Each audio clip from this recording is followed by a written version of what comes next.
జబర్దస్త్ ఈ పేరు చెప్పగానే మనకందరికీ గుర్తుకు వచ్చేది మనసుకు ఆహ్లాదాన్ని పంచే చక్కటి కామెడీ. రోజంతా ఎంతో శ్రమించే తెలుగు ప్రేక్షకులకు ఒక్కసారి ఈ జబర్దస్త్ ఎపిసోడ్ చూస్తే వారికి ఉన్న టెన్షన్స్ అండ్ స్ట్రెస్లు మర్చిపోయి హ్యాపీగా నిద్రపోయేవారు. కానీ ఇదంతా ఒకప్పటి మాట. అప్పట్లో లాగా నేటి జబర్దస్త్ షోలలో ఎంటర్టైనింగ్ కామెడీ లేదు.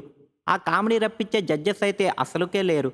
నిజానికి ఇప్పుడున్న Jabardasth team leaders and team members కూడా అప్పటి team leaders and team members లాగానే టాలెంటెడ్ కమెడియన్స్‌నే. కాకపోతే వారిని ఎప్పటికప్పుడు కరెక్ట్ చేస్తూ, వారికి మంచి మంచి ఇన్‌పుట్స్ ఇచ్చి, ఎంకరేజ్ చేసే జడ్జెస్ లేకపోవడం ఇప్పుడు వస్తున్న జబర్దస్త్‌లో కనిపిస్తున్న మైనస్ పాయింట్ అని చెప్పవచ్చు. అప్పట్లో జబర్దస్త్ షోకు నాగబాబు మరియు రోజాలు 2 కళ్ళుగా ఉంటూ షో సక్సెస్‌లో ప్రధాన పాత్ర పోషించారు. అయితే కొన్నాళ్ళు తర్వాత ఈ జడ్జెస్ ఇద్దరు వారి వారి పర్సనల్స్ కారణంగా జబర్దస్త్‌ను విడిచిపెట్టి వెళ్ళిపోయి జబర్దస్త్ కుటుంబాన్ని అనాథగా మార్చేశారు. దీనికి తోడు ఈ జడ్జెస్ మధ్య సఖ్యత కూడా రాను రాను సడలించడంతో జబర్దస్త్ కుటుంబం కూడా 2గా చీలిపోయిందని కొందరు ఇష్టమొచ్చినట్లు రాతలు కూడా రాశారు. అయితే తాజాగా ఆ రాతలు రాసిన వారికి చెంప చెల్లుమనిపించేలా జబర్దస్త్ కుటుంబం తాజాగా ఓ సమాధానం ఇచ్చారు. ఇటీవల రాకింగ్ రాకేష్ తానే కథ రాసుకుని, తానే సొంత డబ్బులతో ప్రొడ్యూస్ చేసిన 'కేసీఆర్' మూవీ యొక్క ప్రీ రిలీజ్ ఈవెంట్ హైదరాబాద్‌లో నిర్వహించగా, ఆ ఈవెంట్‌కు అలనాటి జబర్దస్త్ కమెడియన్స్ అందరితో పాటు మాజీ మంత్రి మరియు ఒకప్పటి జబర్దస్త్ జడ్జి రోజా ముఖ్య అతిథిగా విచ్చేశారు.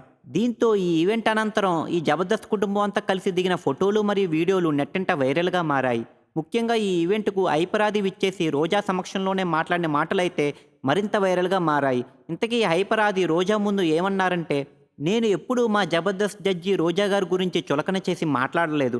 ఎవరో కొందరు యూట్యూబ్ ఛానల్స్ వారు వారికి వ్యూస్ రావడానికి నేను రోజాను అలా అన్నాను, ఇలా అన్నాను అని పిచ్చి పిచ్చి థంబ్‌నెయిల్స్ పెట్టి స్టోరీలు రాశారు అంతే. అలాగే ఈ ఈవెంట్‌కు వచ్చిన ప్రతి ఒక్కరూ ఎటువంటి సపోర్ట్ లేకుండా కష్టపడి పైకి వచ్చిన వారే. మా జబర్దస్త్ కుటుంబం నుంచే 'బలగం' లాంటి అద్భుతమైన మూవీ తీసిన డైరెక్టర్ వేణు వచ్చారు.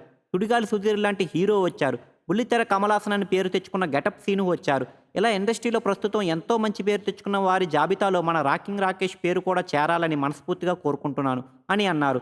ఇలా ఈ ప్రీ రిలీజ్ ఈవెంట్ అలనాటి జబర్దస్త్ కమెడియన్స్ కలయికతో కన్నుల పండుగగా జరగగా, అప్పటి జబర్దస్త్ ఫ్యాన్స్ అందరూ ఇప్పుడు ఎంతో హ్యాపీగా ఫీల్ అవుతున్నారు. మీరు ఇలాంటి ఇంట్రెస్టింగ్ మూవీ అప్డేట్స్ మరిన్ని తెలుసుకోవడానికి ఇప్పుడే మా ఛానల్‌ను లైక్ చేయండి, ఫాలో చేయండి, సబ్స్క్రైబ్ చేయండి.